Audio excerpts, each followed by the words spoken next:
আসসালামু আলাইকুম প্রিয় শিক্ষার্থীরা, সবাইকে স্বাগতম জানাচ্ছি আমাদের আজকের নতুন আরও একটি পর্বে।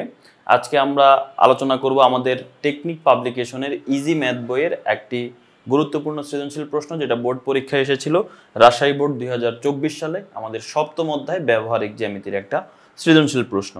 তো আমরা যদি এখানে উদ্দীপকটা দেখি, উদ্দীপক দেখলে তুমি এখানে বুঝতে পারবে যে এখানে বলা আছে একটি রেখাংশের দৈর্ঘ্য দেওয়া আছে যেটার মান 11 সেন্টিমিটার, আর দুইটা কোণ এক্স কোণের মান 60 ডিগ্রি এবং ওয়াই কোণের মান 45 ডিগ্রি, এই দুইটা কোণ দেওয়া আছে। আচ্ছা, এখন খ গ তো আমরা একটু পরে যাচ্ছি, ক নাম্বার প্রশ্ন আমরা দেখে ফেলি। ক নাম্বার প্রশ্নের মধ্যে বলা হচ্ছে পেন্সিল কম্পাস ব্যবহার করে 75 ডিগ্রি কোণ অঙ্কন করো। তো পেন্সিল কম্পাস ব্যবহার করে আমাদের 75 ডিগ্রি কোণটা অঙ্কন করতে হবে। তো চলো আমরা পেন্সিল কম্পাস ব্যবহার করে 75 ডিগ্রি কোণ কিভাবে অঙ্কন করতে পারি সেটা আমরা দেখে ফেলি। তাহলে প্রথমেই আমাদের কম্পাস লাগবে, আমরা এখানে কম্পাসটা নিয়ে আসলাম। আচ্ছা, সো এই কম্পাসের পর আমাদের স্কেল লাগবে, স্কেল নিয়ে আসলাম। এই দুইটা দিয়েই হচ্ছে আমরা 75 ডিগ্রি কোণটা অঙ্কন করতে পারবো। তো 75 ডিগ্রি কোণ যদি অঙ্কন করতে হয় আমাদের সবার আগে 90 ডিগ্রি কোণটা অঙ্কন করতে হবে। সো 90 ডিগ্রি কোণ যদি অঙ্কন করতে হয় তাহলে আমরা এইখানে কেন্দ্র করে, এই জায়গার মধ্যে কেন্দ্র করে যে কোনো মাপে প্রথমে একটা বৃত্তচাপ অঙ্কন করব। 90 ডিগ্রি অঙ্কন করা তোমরা অনেকেই জানো, এভাবে একটা বৃত্তচাপ অঙ্কন করব। তুমি এতটুকু অঙ্কন করতে পারো, সমস্যা নাই। এরপরে তুমি ওই মাপটা আর চেঞ্জ করবে না, ঠিক একই মাপে তুমি এইখানে কেন্দ্র করে, এই যে এই জায়গার মধ্যে কেন্দ্র করে এখানে একবার বৃত্তচাপ কেটে নিবা, একবার। এরপর যেখানে একবার কাটলা ঠিক সেইখানে কেন্দ্র করে দ্বিতীয়বার আবার কেটে নিবা। এই যে এখান থেকে আমরা এই সেকেন্ড বার আবার কেটে নিব। তো দুইবার কাটার পরে এবার প্রথমবার যেখানে আমরা কাটলাম সেখানে কেন্দ্র করে এই উপরে একটা বৃত্তচাপ অঙ্কন করি, এবং দ্বিতীয়বার যেখানে কাটা গেল সেখানে আমরা আরেকটা বৃত্তচাপ অঙ্কন করি। এই যে এখানে আমরা দ্বিতীয়বার আরেকটা বৃত্তচাপ অঙ্কন করব। অঙ্কন করার পরে এখন যদি আমরা সোজাসুজি দাগ দিই তাহলে 90 ডিগ্রি অঙ্কন হয়ে যাবে। এখন কথা হচ্ছে আমরা কি 90 ডিগ্রি আঁকতে আসছিলাম না, আমরা আসছি তো 75 ডিগ্রি অঙ্কন করতে। বাট 75 ডিগ্রি অঙ্কন করতে গেলে আমাদের 90 ডিগ্রির প্রয়োজন পড়বে, এই জন্য আমরা 90 ডিগ্রিটা অঙ্কন করতেছি। দেখো আমরা প্রথমে 90 বরাবর, এই যে এটা আর এটা বরাবর সোজাসুজি রেখে আমরা এই 90 বরাবর এখানে একটা দাগ দিব। তুমি 90 ডিগ্রি কোনটা আঁকার দরকার নাই, মানে সোজাসুজি দাগ দেওয়ার দরকার নাই, জাস্ট এইখানে দাগ দিয়ে দিবা, বৃত্তচাপটার উপর দাগ দিয়ে দিবা। ঠিক আছে, এখন আসুন আমরা তো 75 ডিগ্রি আঁকতে যাচ্ছি, তাহলে আমরা কেন 90 ডিগ্রি আঁকলাম? একটা জিনিস খেয়াল করো, 90 ডিগ্রি আঁকতে গেলে প্রথমে যে কোনো মাপে বৃত্তচাপ আঁকলাম, আঁকার পরে ঠিক একই মাপে আমরা একবার কাটলাম না, এটা প্রথমবার কাটছি, দ্বিতীয়বার এইখানে কাটছি। সো প্রথমবার যেখানে কাটলাম ওইখানে 60 ডিগ্রি কোণ হয়ে যায়, কারণ 60 ডিগ্রি কোণ আঁকার নিয়মই এটা। একটা রেখা নিব, যে কোনো মাপে একটা বৃত্তচাপ আঁকবো, এবার ওই মাপটা দিয়েই আবার যখন একবার কাটবো ওই কোণটাই 60 ডিগ্রি হয়ে যায়। তার মানে আমরা বুঝতে পারলাম এই কোণটা হচ্ছে আমাদের 60 ডিগ্রি কোণ। তাহলে 60 ডিগ্রি কোণ যেহেতু আমাদের হয়ে গেল, 60 ডিগ্রি কোণ যেহেতু এটা আমাদের, আর এটা কি কোণ? এটা তো মাত্র আমরা অঙ্কন করলাম 90 ডিগ্রি। তাহলে এটা হচ্ছে 60, এটা হচ্ছে 90। বলো তো 60 আর 90 এর মধ্যে পার্থক্য কত? 60 আর 90 এর মধ্যে পার্থক্য হচ্ছে 30। এই যে 60 থেকে 90 এর মধ্যে পার্থক্য কত? পার্থক্য হচ্ছে 30। এই 60 আর 90 এর মধ্যে পার্থক্য হচ্ছে 30। তার মানে আমরা বুঝতে পারছি এই কোণ থেকে এই কোণের মধ্যে পার্থক্য হচ্ছে 30। এই মাঝখানে এতটুকু হচ্ছে 30 ডিগ্রি। এখন এই 30 ডিগ্রিকে আমরা অর্ধেক করব। আসো 30 ডিগ্রিকে আমরা অর্ধেক করি। তো অর্ধেক করব কিভাবে? প্রথমে এখানে কেন্দ্র করে এই কোণটার অর্ধেকের থেকে বেশি ব্যাসার্ধ নিব, নিয়ে আমরা এখানে একটা বৃত্তচাপ অঙ্কন করব, এবং যেখানে শেষ সেখানে কেন্দ্র করে আমরা আরেকটা বৃত্তচাপ অঙ্কন করব। এই যে এখানে কেন্দ্র করে আমরা এই জায়গায় আরেকটা বৃত্তচাপ অঙ্কন করব, এই যে এই জায়গায় আরেকটা বৃত্তচাপ অঙ্কন করব। বৃত্তচাপ অঙ্কন করার পরে এবার জাস্ট আমরা এটা সোজাসুজি দাগ দিয়ে দিব, তাহলেই দেখবা 90 ডিগ্রি কোণ হয়ে গেছে। কিভাবে? আমরা যদি এখন এইখানে এই যে এটার সাথে সোজাসুজি 75 ডিগ্রি হয়ে যাবে। এই যে দেখো এই বরাবর যদি রাখি, দেখো 75 ডিগ্রি কিন্তু হয়ে গেল। এই কোণটাই হচ্ছে 75 ডিগ্রি কোণ। কেমনে? আবারও বলছি, এতটুক ছিল 30 ডিগ্রি, কারণ এটা ছিল 60, এটা ছিল হচ্ছে 90। 60 আর 90 এর মাঝখানে হচ্ছে আমাদের 30 থাকে। তাহলে 30 কে অর্ধেক করলে কত হয়? 15। তাহলে এই যে এইটুক অংশ, এই যে দেখো এইটুক অংশ, এইটুক কিন্তু 15। তাহলে 60 আর 15 মিলে কত হয়? 75। তার মানে এই কোণটা হচ্ছে আমাদের 75। এই কোণটার একটা নাম দিয়ে দিতে পারো তুমি এ ও বি। এই কোণটা হচ্ছে 75 ডিগ্রি। আশা করি বুঝতে পেরেছো। যদি তুমি ভুলে যাও কিভাবে হয়েছে, তুমি ভিডিওটা পজ করে করে করে করে তুমি আবার দেখো, তাহলে প্রত্যেকটা স্টেপ, আমি প্রত্যেকটা স্টেপ যেভাবে করেছি ওইভাবে পজ করে করে তুমি প্রত্যেকটা স্টেপ আমার সাথে করো, ক্লিয়ার হয়ে যাবে ইনশাল্লাহ। এটা ছিল আমাদের ক নাম্বার। এবার আসো খ নাম্বার প্রশ্ন। তো খ নাম্বার প্রশ্ন যদি আমরা খেয়াল করি, খ নাম্বার প্রশ্নের মধ্যে আমাদের বলা হচ্ছে কোন ত্রিভুজের পরিসীমা দেওয়া আছে, দেখো কোন ত্রিভুজের পরিসীমা দেওয়া আছে পি, কোন ত্রিভুজের পরিসীমা পি এর সমান, অর্থাৎ পি এর মানে 11 সেন্টিমিটার দেওয়া ছিল, তার মানে পরিসীমা 11 সেন্টিমিটার আর কি। ভূমি সংলগ্ন দুইটা কোণ এক্স কোণ আর ওয়াই কোণ। একটা ত্রিভুজের ভূমির সাথে কয়টা কোণ থাকে? দুইটা কোণ থাকে। এই যে দেখো একটা ত্রিভুজের, যদি আমরা এখানে একটা ত্রিভুজ অঙ্কন করি, এই যে একটা ত্রিভুজ, এই ত্রিভুজের নিচে এটা হচ্ছে ভূমি, এই ভূমির সাথে কয়টা কোণ থাকে? দুইটা কোণ থাকে। এই ভূমি সংলগ্ন যে দুইটা কোণ, সেই দুইটা কোণের মান এক্স কোণ আর ওয়াই কোণ, যাদের মান আমাদের উদ্দীপকে দেওয়া ছিল এক্স কোণ আর ওয়াই কোণের মান। এখন আমাদের এই ত্রিভুজটি আঁকতে হবে, আমাদের সম্পাদ্য 3 এর মতো, ঠিক আছে, 3ই আর কি, 3 এর মতো কি। তো আমরা যদি এখানে খেয়াল করি, এই যে পি এর মান 11 দেওয়া আছে, আর ভূমি সংলগ্ন দুইটা কোণ বলা হচ্ছিল এক্স কোণ আর ওয়াই কোণ, এক্স কোণের মান 60 ডিগ্রি, ওয়াই কোণের মান 45 ডিগ্রি। তাহলে চলো আমরা এটা অঙ্কন করে ফেলি। পি এর মান 11, এক্স কোণ 60, ওয়াই কোণ 45। সো এখানে যদি এখন আমরা খ নাম্বার করতে যাই, তাহলে আমরা 11 সেন্টিমিটার, প্রথমে এই যে এটা হচ্ছে 11 সেন্টিমিটার আমরা ধরে নিলাম, তুমি স্কেলে 0 থেকে 11 সেন্টিমিটার অঙ্কন করে নেবে। পি এর মান হচ্ছে 11 সেন্টিমিটার। আচ্ছা, এরপর এক্স কোণ আর ওয়াই কোণ, এক্স কোণের মান কত? এক্স কোণের মান হচ্ছে 60 ডিগ্রি আর ওয়াই কোণের মান 45 ডিগ্রি। সো এক্স কোণ যেটা সেটার মান হচ্ছে 60 ডিগ্রি, আর ওয়াই কোণ যেটা সেটার মান হচ্ছে 45 ডিগ্রি। তো এই দুইটা কোণ হচ্ছে আমাদের দেওয়া আছে। এখন আমাদেরকে বলা হচ্ছে যে খ নাম্বার প্রশ্নে যে ত্রিভুজটি অঙ্কন করতে হবে। এখন আসো ত্রিভুজটা আমরা অঙ্কন করার চেষ্টা করি, দেখি আমরা পারি কিনা। তো প্রথমেই আমরা যে কাজটা করব সেটা হচ্ছে যে কোনো মাপে আমরা একটা রেখা অঙ্কন করে ফেলবো। তো আমরা প্রথমে যে কোনো মাপে, এখানে দেখো যে কোনো মাপে তুমি একটু বড় সড়ো করে একটা রেখা অঙ্কন করে ফেলবা। এটার নাম তুমি দিতে পারো, আমাদের এখানে চিত্রের সাথে মিলাই দিতে গেলে এটার নাম হচ্ছে ডিএফ। তো তুমি এখানে রেখাটার নাম দিতে পারো যে ডিএফ, একটা রেখা নিলাম। এবার এই ডিএফ থেকে পি এর সমান করে, পি যতটুক সেই পি এর সমান করে তুমি এখান থেকে কেটে নিলাম, মনে করো যে ডিই, ডিই কেটে নিলাম। আচ্ছা, কাটলাম। তারপর তোমাকে যে কাজ করতে হবে, এই এক্স ডি বিন্দুতে এক্স কোণটা সমান করে কোণটা একটা কোণ অঙ্কন করতে হবে। কিভাবে সমান করে অঙ্কন করে? প্রথমে এই মাপটা নেবে, এটা কতটুক, সেই মাপে তুমি এখানে একটা কোণ অঙ্কন করবা। এবার এটার পরিধি মানে বৃত্তচাপটার দৈর্ঘ্য কতটুক, এতটুক মাপ নিয়ে তুমি এখান থেকে এটা কেটে নিবা। নেওয়ার পর এবার তুমি এটা যোগ করে দিবা। তাহলে এখানে আমরা কোণ অঙ্কন করে ফেললাম, এটার নাম হচ্ছে এফ ডি এক্স কোণ। ওকে, আবার ঠিক এই বিন্দুতে ওয়াই কোণের সমান করে, এই ওয়াই কোণ যতটুক, ঠিক ওয়াই কোণের সমান করে আমরা এখানে একটা কোণ অঙ্কন করব। এবার ওয়াই কোণের পরিধি যতটুক ততটুক কেটে আমরা এটাও হচ্ছে কি করে দিব, যোগ করে দিব। এটার নাম দিব আমরা ডিই, মনে করে কি দেওয়া যায়, ডিই ওয়াই কোণ। ঠিক আছে, এই কোণটার নাম হচ্ছে ডিই ওয়াই কোণ। তাহলে এখানে আমরা এক্স কোণের সমান করে একটা কোণ অঙ্কন করছি, আর এখানে আমরা ওয়াই কোণের সমান করে একটা কোণ অঙ্কন করলাম। আচ্ছা, এবার এই দুইটা কোণেরই লম্ব সমদ্বিখণ্ডক, অর্থাৎ বা এই দুইটা কোণকে অর্ধেক করে এরকম একটা রেখা আমাদের অঙ্কন করতে হবে। তো একটা কোণকে কিভাবে অর্ধেক করে সেটা আমাদের দেখতে হবে। একটা কোণকে অর্ধেক করা হচ্ছে কোণটার যেটা শুরু, সেই শুরুতে কেন্দ্র করে কোণটার অর্ধেকের বেশি ব্যাসার্ধ নিয়ে এখানে একটা বৃত্তচাপ, আবার একই মাপে এখানে আরেকটা বৃত্তচাপ আঁকার পরে তুমি জাস্ট এটার সাথে এটা যোগ করে দিবা। এটা একটু বড় করে আঁকো, সমস্যা নেই, এখন পর্যন্ত আনো। এটা নাম দিলাম মনে করো ডিএম। আবার এখানে হয়তোবা আমাদের বইয়ের মধ্যে নামগুলো একটু চেঞ্জ আছে, বাট ওইটা তুমি বুঝতে পারবে আশা করি। এখন এই কোণটাকে অর্ধেক করতে হবে। এই যে কোণটা শুরু এখানে, এর শেষ কিন্তু এখানে, এখানে না কিন্তু আবার এখানে শেষ। এই কোণটা এখানে কেন্দ্র করে এই কোণটার আনুমানিক অর্ধেক কতটুক, এতটুক, অর্ধেকের থেকে বেশি ব্যাসার্ধ নিয়ে তুমি এখানে একটা বৃত্তচাপ আঁকবা, একই মাপে এখানে কেন্দ্র করে এখানে একটা বৃত্তচাপ আঁকবা। এবার তুমি এই ই এর সাথে এটা যোগ করে দাও, এটা দিলাম মনে করো ই এন। আর এই যে ডিএম আর ই এন এরা পরস্পর এই বিন্দুতে ছেদ করে, একটা বিন্দুতে তো ছেদ করে, এই বিন্দুটার নাম হচ্ছে এ। তো এই বিন্দুতে ছেদ করার পর এখন এই বিন্দুতে আমরা দুইটা কোণ অঙ্কন করব। কোন দুইটা কোণ? এখানে নিচে যে কোণটা দেখতে পাচ্ছ, এই যে এই কোণটা, এই কোণটার নাম হচ্ছে ইডিএম কোণ। এই ইডিএম কোণের সমান করে আমরা এখানে একটা কোণ অঙ্কন করব। তো কিভাবে এটা সমান করে কোণ অঙ্কন করে দেখো, আমি একটু দেখাই দিই। এখান থেকে এই যে কোণটা কতটুকু পরিধি, প্রথমে সেই মাপ নিবা, নেওয়ার পরে এই এ তে কেন্দ্র করে এই তুমি কোণটা এখান থেকে প্রথমে অঙ্কন করবা। ওকে, এবার এই কোণটা পরিধিটা মানে চওড়া কতটুকু, এই যে এখান থেকে এখানে পর্যন্ত বৃত্তচাপটার দৈর্ঘ্য, দেখো আমরা কিন্তু এই কোণটা নিচ্ছি, পুরা কোণ না কিন্তু, এই যে ইডিএম মানে এই কোণটা নিচ্ছি আমরা। তো এই কোণটার পরিধির সমান মাপ নিয়ে তুমি এইখানে কেন্দ্র করে এটা কেটে নিবা। এই যে এখান থেকে আমরা এটা কেটে নিলাম, নেওয়ার পরে এবার জাস্ট এটার সাথে এটা যোগ করে দাও। এটা এখানে যে বিন্দুতে ছেদ করে সেটার নাম দাও বি। আবার ঠিক সেম ভাবে এই যে নিচে এখানে যে কোণটা আছে, এই কোণের সমান করে তুমি এইখানেও একটা কোণ অঙ্কন করবা। এবং এটা যোগ করে দিবা এবং সেটা হবে তোমার সি।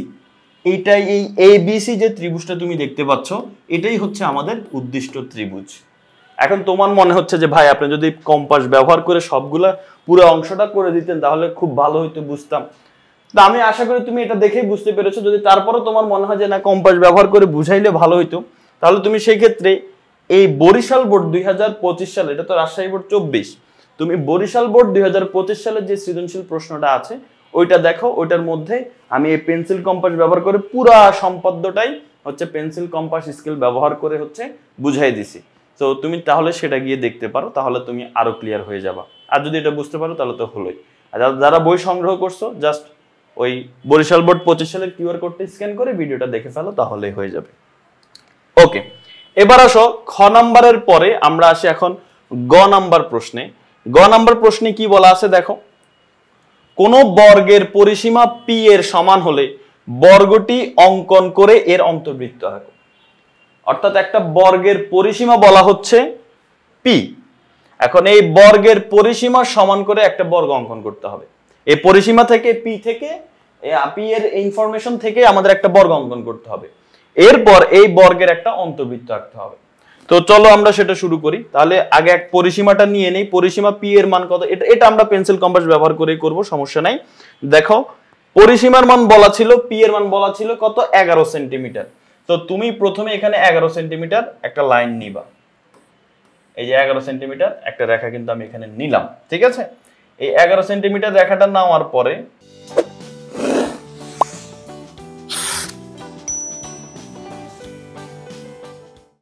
এই যে 11 সেন্টিমিটার রেখাটা আমি এখানে নিলাম।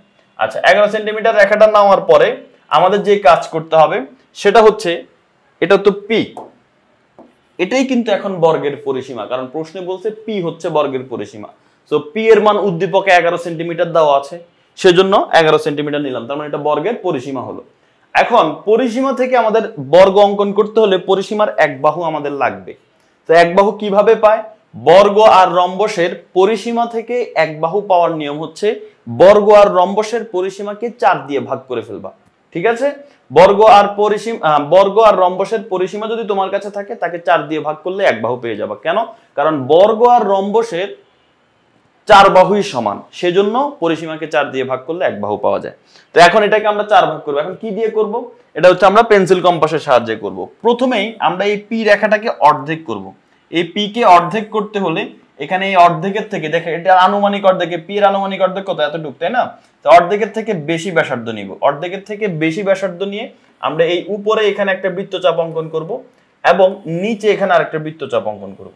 আচ্ছা, করার পরে একই মাপে, মাপটা কিন্তু চেঞ্জ করব না, ঠিক একই মাপে এই যে এখানে কেন্দ্র করে, এটা শেষ অংশে কেন্দ্র করে একটা বৃত্তচাপ এবং উপরে আরেকটা বৃত্তচাপ, ঠিক আছে। এখন দেখো এই বরাবর আমরা স্কেলটাকে নিয়ে আসব। ওকে, এই যে স্কেলটাকে সোজাসুজি করে এই যে এই দুইটা বরাবর করে আমরা হচ্ছে মাঝখানে দাগ দেব, ঠিক আছে। তাহলে পি কিন্তু 2 ভাগে বিভক্ত হয়ে গেল। পি কয় ভাগে বিভক্ত হলো? 2 ভাগে, এটা এক ভাগ, এটা এক ভাগ। এখন এই ভাগকে তুমি আবার আরেক ভাগ করবো, মানে এটাকে আবার অর্ধেক করব। কোনটাকে? দেখো এই পি কে যে অর্ধেক করলাম, অর্ধেক অংশকে, এই যে এই অংশটাকে, এই যে এটা, এই এতটুককে আমি এখন আবার 2 ভাগ করব। তো আমার রেখা এখন এতটুক, আমরা এখন ওই অংশের দিকে তাকাচ্ছি না, এখন এই অংশটাকে আমরা 2 ভাগ করব। তাহলে কি করতে হবে? এটার আনুমানিক অর্ধেক এতটুক, অর্ধেকের থেকে বেশি ব্যাসার্ধ নিয়ে আমরা এই উপরে একটা বৃত্তচাপ অঙ্কন করব, এই নিচে একটা বৃত্তচাপ অঙ্কন করব। ঠিক একই মাপে এইখানে কেন্দ্র করে, এই যে এই জায়গায় কেন্দ্র করে আমরা এখানে একটা বৃত্তচাপ এবং এইখানে একটা বৃত্তচাপ অঙ্কন করব। এবার স্কেলটা সোজাসুজি এনে আমরা জাস্ট মাঝখানে একটা দাগ দিয়ে দিব। তাহলে এটাই হচ্ছে 4 ভাগের 1 ভাগ। তুমি দেখো এই অংশটা কিন্তু 4 বার করলে এই রেখা সম্পূর্ণ হয়, যে 1 বার, 2 বার, 3 বার, 4 বার। তার মানে এটাকে আমরা বলতে পারি পি এর 4 ভাগের 1 ভাগ, বা এটাকে বলা যায় p/4। তাহলে পরিসীমার 4 ভাগের 1 ভাগ যেটা আমরা পেলাম p/4, এটাকেই আমরা বলতে পারি আমাদের বর্গের 1 বাহুর দৈর্ঘ্য। এখন এই বর্গের 1 বাহুর দৈর্ঘ্য থেকে আমরা হচ্ছে বর্গটা নির্ণয় করব। তো আমরা এখন বর্গ নির্ণয় করব। এই আমাদের এতটুকু অংশ লাগবে, এতটুকু অংশ বর্গ নির্ণয় করবো। এটাকে আমরা উপরে উঠাই দিই। আমরা দরকার এই জিনিসগুলো মুছে ফেলি, তুমি মুছবা না, আমাদের এখানে বোর্ডে যেন ভালোভাবে দেখায়, এই জন্য এই জিনিসগুলো মুছে ফেললাম। এবার আসো বর্গ নির্ণয় করি। তো বর্গ নির্ণয় করতে গেলে প্রথম স্কেলটা নিয়ে আমরা যে কোনো মাপে একটা দাগ দিব, এখানে যে কোনো মাপে একটা রেখা নিব, এটার নাম দিতে পারি আমরা মনে করো বি ই। ওকে, সো বি ই রেখা নিলাম। নেওয়ার পরে এই যে p/4, এই p/4 এর সমান ব্যাসার্ধ নিবে, যে এখানে এতটুক মাপ নিব আমরা, এই যে এতটুক মাপ। ওকে, p/4 এর সমান ব্যাসার্ধ নিয়ে আমরা এই যে বি তে কেন্দ্র করে, এই বি তে কেন্দ্র করে এই বিই থেকে আমরা বি সি অংশ কেটে নিব। আচ্ছা, কাটলাম। এবার আমরা জানি বর্গের প্রত্যেকটা কোণ 90 ডিগ্রি, মানে সমকোণ, তাই এখানে একটা 90 ডিগ্রি কোণ অঙ্কন করতে হবে। যে কোনো মাপে একটা কোণ অঙ্কন করলাম, এবার ঠিক একই মাপে দুইবার কাটতে হবে। এইখানে বসিয়ে একবার, এবার যেখানে প্রথমবার কাটলাম সেখানে বসিয়ে দ্বিতীয়বার। ঠিক আছে, এই যে এখানে বসিয়ে এই দ্বিতীয়বার, দুইবার কাটবো। এবার উপরেও একবার এবং দ্বিতীয় যাওয়ার যেখানে কাটলাম সেখানে বসিয়ে আরেকবার কাটতে হবে। শেষ। তাহলে এখন যদি যোগ করি 90 ডিগ্রি হয়ে যাবে। আমরা এক কাজ করি, এটা যোগ করে ফেলি। ওকে, এটাকে বরাবর রেখে, ওকে, আমরা এটা যোগ করে ফেললাম। এই যে দেখো, এটা যোগ করে ফেললাম। এটার নাম দিতে পারি আমরা হচ্ছে মনে করো BF। এখন তুমি আবার ওই যে বিসি অংশ কাটছো না তুমি, বিসি অংশ, এই যে বি থেকে এই বিই থেকে যে বিসি অংশ কাটছো, কার সমান করে? এই p/4 এর সমান করে। অর্থাৎ ওই মাপেই এই বিসি এর মাপ বা p/4 এর মাপ নিয়ে তুমি এই বিএফ থেকে তুমি এই BA অংশ কেটে নিবা। ঠিক আছে, এটা হচ্ছে BA অংশ কেটে নিলাম। ঠিক আছে, BA অংশ কাটলাম। এখন কি করব? এখন আমাদের কাজ হচ্ছে BA অংশ কাটার পরে এই মাপটা আর চেঞ্জ হবে না। এই যে একই মাপে এই যে বিসি এর মাপ বা p/4 এর মাপ, ওই মাপ নিয়েই তুমি এই বিন্দুতে কেন্দ্র করে, এই যে এই বিন্দুতে কেন্দ্র করে এখানে একটা বৃত্তচাপ আঁকবা এবং সি বিন্দুতে কেন্দ্র করে, এই যে দেখো সি বিন্দু আছে, এই সি বিন্দুতে কেন্দ্র করে এখানে আরেকটা বৃত্তচাপ আঁকবা। বৃত্তচাপ দুইটা পরস্পর ডি বিন্দুতে ছেদ করে। এখন তুমি জাস্ট যোগ করে দাও, তাহলে হয়ে যাবে। এই সি এর সাথে ডি কে যোগ করে দাও, এই সি এর সাথে ডি কে যোগ করে দাও, করলাম। এবার এ এর সাথে ডি কে যোগ করে দাও, এই এ এর সাথে ডি কে যোগ করে দাও। এই যে এই ABCDটাই হচ্ছে আমাদের উদ্দিষ্ট বর্গ। তা আমাদেরকে কি বর্গ অঙ্কন করতে বলছে? না, আমাদের বলছে যে পরিসীমা, এই বর্গের পরিসীমা P হলে বর্গটি অঙ্কন করে, মানে এতটুকু আমরা করছি, অঙ্কন করা হলো। এরপর বলছে অন্তর্বৃত্ত আঁকো, মানে এখন আমাদের এটার অন্তর্বৃত্ত আঁকা লাগবে। তো চল এটার অন্তর্বৃত্ত কিভাবে আঁকে। দেখো, এটার অন্তর্বৃত্ত আঁকতে হলে প্রথমেই এই বর্গের মানে মাঝখানের বিন্দুটা আমাদের লাগবে। আর মাঝখানের বিন্দুটা বের করার নিয়ম হচ্ছে এই কর্ণ, দুইটা কর্ণ এঁকে ফেলা। অর্থাৎ এ এর সাথে সি যদি যোগ করি তাহলে আমরা একটা কর্ণ পাই, এবং এই ডি এর সাথে যদি বি যোগ করি তাহলে আমরা আরেকটা কর্ণ পাই। এই দুইটা কর্ণ যে বিন্দুতে ছেদ করে সেটাই আসলে এটার মাঝখানের বিন্দু ও। আচ্ছা, ও পেয়ে গেলাম এখন আমরা। এখন এই ও থেকে বিসি এর উপর একটা লম্ব টানতে হবে। তো লম্ব টানার নিয়ম হচ্ছে, এই বর্গের ক্ষেত্রে লম্ব টানার নিয়ম হচ্ছে এই বিসি এর বি বিন্দুকে কেন্দ্র করে, এই বিসি বাহু এর বি বিন্দুকে কেন্দ্র করে এই বিসি বাহুর অর্ধেকের থেকে বেশি ব্যাসার্ধ নিয়ে নিচে একটা বৃত্তচাপ অঙ্কন করবা। এই যে নিচে একটা বৃত্তচাপ অঙ্কন করবা এবং সি তে কেন্দ্র করে আরেকটা বৃত্তচাপ অঙ্কন করবে। এই যে সি তে কেন্দ্র করে এখানে আরেকটা বৃত্তচাপ অঙ্কন করবো। ওকে, তো এখন দেখো এটা ছেদ করে না একটা আরেকটাকে, সেজন্য আমরা আবার অঙ্কন করব, কোনো প্রবলেম নাই। এই যে রেখাটার মধ্যে এটাকে আরেকটু বড় করে আঁকবো, তাহলে হয়ে যাবে। এই যে, ঠিক আছে। তো এখন দেখো, এটা যে বিন্দুতে ছেদ করছে, দুইটা বৃত্তচাপ একটা বিন্দুতে ছেদ করছে, সেই বিন্দু এর সাথে ও কে আমরা সোজাসুজি রাখবো। ঠিক আছে, ওকে, এই যে দেখো ও এর সাথে এই বৃত্তচাপটাকে আমরা সোজাসুজি রাখবো। এই যে ও এর সাথে এই বৃত্তচাপ সোজাসুজি রেখে আমরা জাস্ট ও থেকে, দেখো ও থেকে দাগ টান দিব, বাট পুরোটা না, আমরা শুধুমাত্র বর্গ পর্যন্ত দাগটা টান দিব, বাট স্কেলটা বসাবো সোজাসুজি। এখন এই যে এটার নাম হলো, মনে করো যে ও কি দেওয়া যায়, ও জি দিলাম। ঠিক আছে, তো এটাই হচ্ছে ও, যেটা হচ্ছে লম্ব। ঠিক আছে, এখন আমাদের সর্বশেষ স্টেপ যেটা, এই ও কে কেন্দ্র করে, এই আমাদের যে কেন্দ্রটা আছে ও, এই ও কে কেন্দ্র করে ও জি এর সমান ব্যাসার্ধ নিয়ে, ও জি এর সমান ব্যাসার্ধ নিয়ে এখন আমরা একটা বৃত্ত আঁকবো, যে বৃত্তটা আমরা দেখব আমাদের বর্গের চারটা বাহুকেই স্পর্শ করে যায়। তো তোমাকে একটু ভালোভাবে মাঝখানে হচ্ছে কম্পাসটা রাখতে হবে, একদম যেন ঠিকঠাক যা পজিশনে থাকে, তা না হলে কিন্তু পরে মিলবে না। ঠিক আছে, ওকে। এরপর তুমি একবার চেক করে দেখবা যে সবগুলো বাহুকে আসলে স্পর্শ করতেছে কিনা, তারপরে তুমি অঙ্কন করবা। ওকে, এখন যদি আমি অঙ্কন করি, দেখো এই যে বৃত্তটা অঙ্কন হয়ে গেল, এই বৃত্তটা কিন্তু ABCD যে বর্গটা আছে বর্গের মধ্যে অন্তরে আছে, এই জন্য এটার নাম হচ্ছে অন্তবৃত্ত, বর্গের অন্তবৃত্ত। তো অন্তবৃত্ত কিন্তু আমরা অঙ্কন করে ফেললাম। আশা করি বুঝতে পেরেছো। এই যে আমাদের চিত্রটাও কিন্তু এই রকমই। যদি আমরা গ নাম্বারের প্রশ্নের উত্তর দেখি, এই যে দেখো গ নাম্বারের প্রশ্নের উত্তর, এখানে যদি খেয়াল করো 4 ভাগের 1 ভাগ প্রথমে বের করা হয়েছে। তো এখানে তারা এই পাশকে আবার 4 ভাগ 2 ভাগ করছে, আমাদের দরকার না, আমাদের 4 ভাগের 1 ভাগ দরকার। তো এই দুইটা ক্রস তুমি না দিলেও চলবে, শুধু অর্ধেক করে আর বাকি অর্ধেক করলেই হয়ে যাবে। এরপরে ওই যে বর্গ যেভাবে আঁকছে এখানে সবগুলো বর্ণনা দেওয়া আছে। প্রথমে বর্গ অঙ্কন করছে, বর্গ অঙ্কন করার পরে এরপর দুইটা কর্ণ আঁকছে, আঁকার পরে এটার সাথে এই জি এর ও জি একটা লম্ব আঁকছে, লম্ব আঁকতে হলে নিচে দেখছো দুইটা বৃত্তচাপ দেওয়া লাগে। ওকে, লম্ব আঁকার পরে এবার ওকে কেন্দ্র করে এখানে ও থাকবে, ঠিক আছে। এই যে ওকে কেন্দ্র করে এই ও জি এর সমান ব্যাসার্ধ নিয়ে একটা বৃত্ত অঙ্কন করলো, ঠিক আছে। এই একটা বৃত্ত অঙ্কন করার পরে এই বৃত্তটা বর্গের 4টা বাহুকে স্পর্শ করছে, তাহলে এটাই হচ্ছে আমাদের নির্ণয় অন্তর্বৃত্ত। তো আশা করি তোমরা সবাই বুঝতে পেরেছো এই প্রশ্নটা, রাজশাহী বোর্ড 2024 সালের প্রশ্ন। পরবর্তীতে ইনশাল্লাহ আমরা নতুন আরো একটি সৃজনশীল নিয়ে আলোচনা করব। তো সবাই ভালো থাকো, সুস্থ থাকো এবং দ্রুত আমাদের ইজি ম্যাথ বইটি সংগ্রহ করে ফেলো। আল্লাহ হাফেজ, আসসালামু আলাইকুম রহমতুল্লাহি ওয়া বারাকাতুহু।